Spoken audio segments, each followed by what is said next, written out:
Olá, alunos! Eu sou a professora Kétila, sejam bem-vindos a mais uma videoaula, nossa aula de número 11, que vai falar sobre os movimentos da Terra. Bem, a Terra, ela realiza vários tipos de movimentos diferentes, mas dois são fundamentais para os nossos estudos e, inclusive, vocês já estudaram esses movimentos da Terra em anos anteriores, que são os movimentos de rotação e translação. Mas além desses dois movimentos, hoje eu falarei também de um outro tipo de movimento, que é chamado de precessão, tá? Então, vamos iniciar falando sobre a rotação. O que seria a rotação?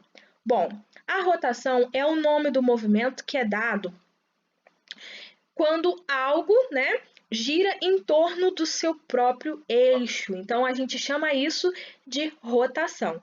A Terra, ela demora cerca de 24 horas para completar uma volta, em torno do seu eixo.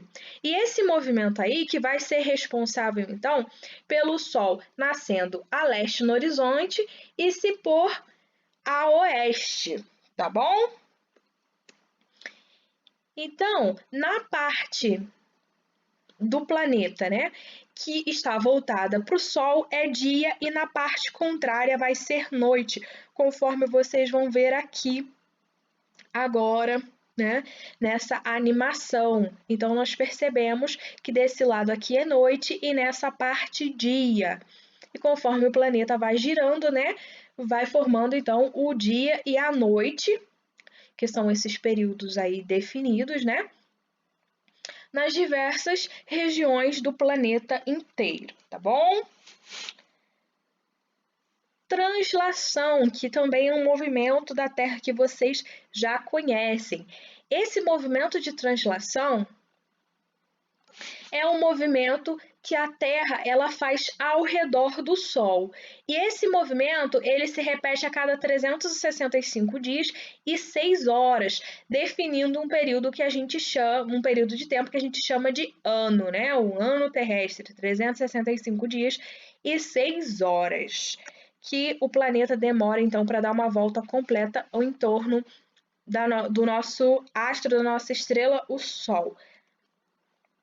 Então, como ficaria muito confuso nós termos os anos com 365 dias e 6 horas, então foi aí que definiram o ano bissexto, que a cada 3 anos, ou também podemos dizer a cada 4 anos, com 365 dias, nós temos um ano com 366 dias. Tem um dia a mais, que no caso é fevereiro, que passa a ter 29 dias, o ano bissexto, para conseguir ficar tudo bem fechadinho, bem direitinho e evitar confusões.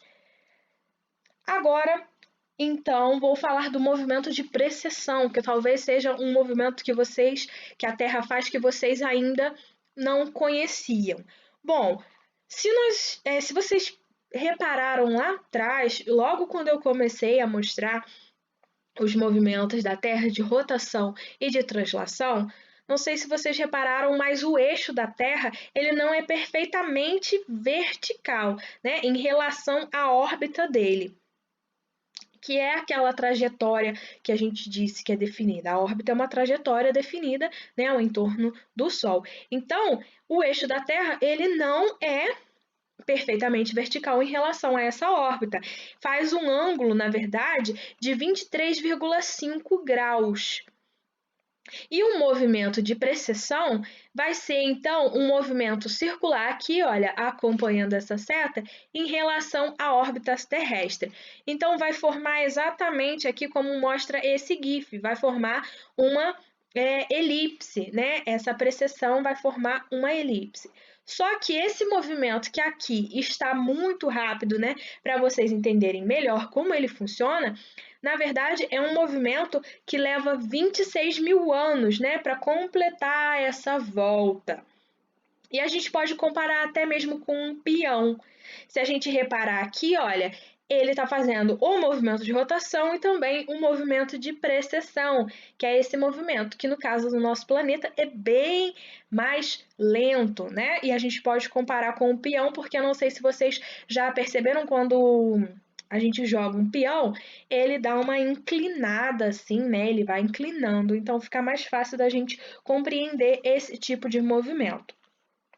Só que esse movimento aqui, ele não vai alterar nada em questão de dia ou em questão de ano terrestre, né? Ele não vai influenciar também nem nas estações do ano, nem nos períodos do ano, nada disso.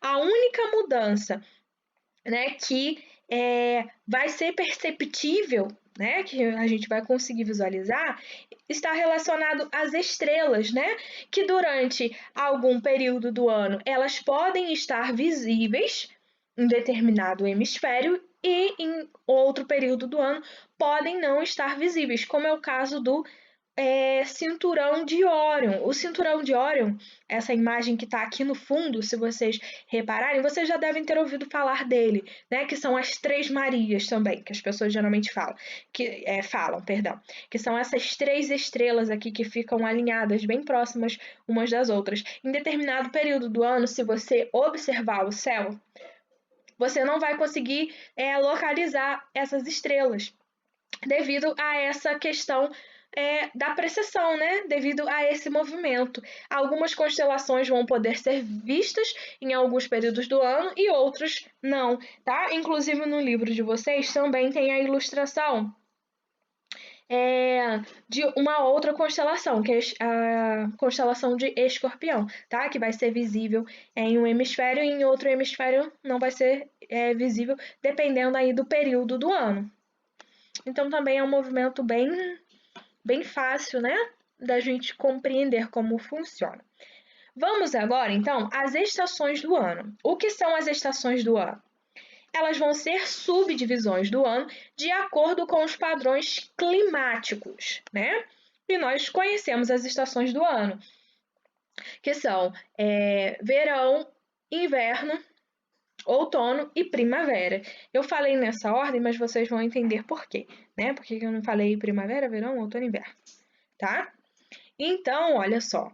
As estações do ano, né, em cada localidade, vai ter a modificação diferente de acordo com o período do ano, né? Em alguns países, como por exemplo o nosso, vai ter características diferentes de um outro país, né? A umidade vai ser diferente, a temperatura vai ser diferente, isso aí vai variar de cada região realmente do planeta, tá bom?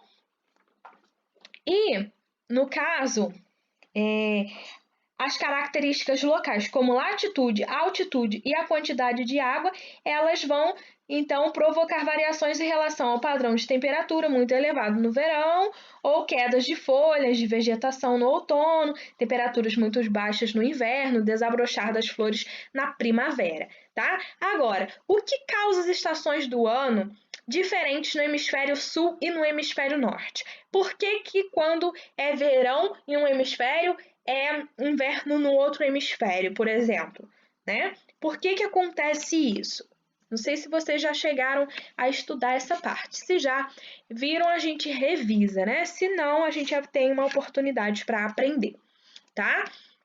Então, o que vai ser responsável por essa diferença aí, olha, de estação do ano em um hemisfério em outro, vai ser o movimento de translação da Terra em torno do Sol e a inclinação do eixo da Terra, tá? Nós vamos entender melhor a partir de agora. Vocês provavelmente já ouviram falar em equinócios e solstícios, né?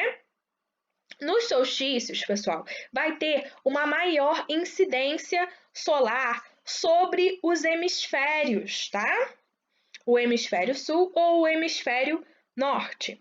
E já no equinócio, se a gente reparar essa setinha aqui apontando, ela aponta aí, ó, está direcionada para o centro do planeta Terra. Então tem essa diferença aí nos equinócios e nos solstícios. Os solstícios, eles são inclusive caracterizados, né, por os solstícios de verão e de inverno. No caso do verão, os dias, né, eles são mais longos e as noites mais curtas. Agora, no solstício de inverno é o contrário. Os dias são mais curtos e as noites são mais longas. E agora, na primavera e no outono, vai ser equilibrado, tá? Então, só para a gente, eu estou sintetizando bem, ou seja, resumindo bem para a gente compreender. Então, percebam aqui. No solstício de verão, aqui está acontecendo a incidência maior aonde? Né? No hemisfério sul ou no norte? No sul. E aqui, olha, no solstício de inverno, por isso que é o contrário, né? Enquanto um está no inverno, o outro está no verão, por causa dessa incidência. Porque percebam, a inclinação do eixo da Terra aqui, ela está mais inclinada para fora, digamos assim. Então, a incidência solar é maior onde? Aqui no hemisfério sul. E aqui, quando ela está inclinada, digamos assim, entre aspas, tá, pessoal? Para dentro. A incidência solar vai ser aqui, olha, mais no hemisfério norte. Isso que vai fazer essa diferença, então, entre um hemisfério e o outro. Essa estação do ano em um hemisfério e o outro. Tá bom? Então, aqui eu coloquei uma ilustração para vocês, tá? Um GIF, né, no caso, para facilitar a visualização de vocês, de acordo com o que o planeta está orbitando, aí a gente consegue visualizar melhor. No caso aqui, ó, o solstício no início do verão, aí no hemisfério sul, e inverno no hemisfério norte, que vai acontecer entre 22 e 23 de dezembro. Aí aqui no caso, o equinócio de 20 ou 21 de março, início do outono no hemisfério sul e início da primavera no hemisfério norte. Aí o solstício aqui é de 20 a 21 de junho, que é aqui nesse cantinho aqui, o 22 também, né? O início do inverno no hemisfério sul e o início do verão no hemisfério norte. Nesse momento, o hemisfério norte é mais iluminado que o hemisfério sul, como eu expliquei para vocês ali atrás. Essas informações aqui também estão descritas na página 23 aí do livro didático de vocês, tá? Mas assim facilita também a visualização de vocês, de acordo com o que vocês vão vendo esse movimento de translação aí da Terra ao redor do Sol. Fases da Lua. A Lua é o nosso satélite natural e é muito linda por sinal, né? Eu amo assim ficar olhando a Lua, né? E as fases. Mas o que seriam as fases da Lua? Por que que a Lua ela apresenta essas fases, né? As fases da Lua, né, acontecem porque a Lua ela aparece em formatos diferentes no céu. Ora, ela aparece maior, outra com formato, né? Aparece com formato maior, outra ou em outros momentos com formato menor, como a gente inclusive pode ver nessa imagem aqui que eu coloquei de fundo aí para vocês, né? Então vamos entender por que que isso acontece? A primeira coisa que nós temos que saber é que a Lua ela é um corpo iluminado. Isso significa, né, que ela não possui luz própria. Ela reflete a luz que, no caso, é a luz do Sol. Isso que faz com que haja essas mudanças aí de fases, essas fases da Lua. Então, vamos entender ainda melhor. Então, em cada fase da Lua, na verdade, apenas uma fração da Lua ela fica voltada para a Terra, correto? E a quantidade de luz que essa fase vai refletir determina cada fase dessa, tá? Então, nós podemos observar também que a Lua, essas fases, né, quando acaba uma fase, começa outra, e isso sempre se repete, formando, então, um ciclo lunar. A cada 29 dias, aproximadamente, esse ciclo lunar se repete, ou seja, a Lua vai de crescente até minguante, aí ela vai de nova, né, até a minguante, aí renova tudo de novo. Mas por quê? Por causa dessa iluminação, esse ciclo lunar, tá? Sempre se renovando, né? Então, aqui eu coloquei duas imagens. Prestem bem atenção. Nesse primeiro GIF aqui, não é para vocês, pelo amor de Deus, dizerem a besteira de que a Lua fica parada e o Sol fica girando em torno dela. O que eu quero que vocês compreendam aqui com esse GIF é o seguinte: de acordo com que a luz solar vai refletindo na Lua, vão se formando então as fases, tá? As fases dela. É bem hipotético isso aqui, tá? Não é nada que a Lua está parada, mas mesmo para vocês entenderem que esse refletir da luz solar que vai formar então as fases da Lua. E aqui no GIF do lado, né, a gente consegue entender isso aqui também melhor, né? Porque, de acordo com o que vai refletindo essa Lua, vai mudando as fases e a Lua ela fica orbitando então ao redor do nosso planeta. Lembrando que ela também tem uma órbita elíptica em torno do nosso planeta, tá? Não é muito excêntrica. Lembra a questão a questão da excentricidade, ela vai estar ligada a ser mais achatada ou menos achatada. Essa órbita da Lua, ela é pouco excêntrica, mas mesmo assim ainda é em elipse, tá?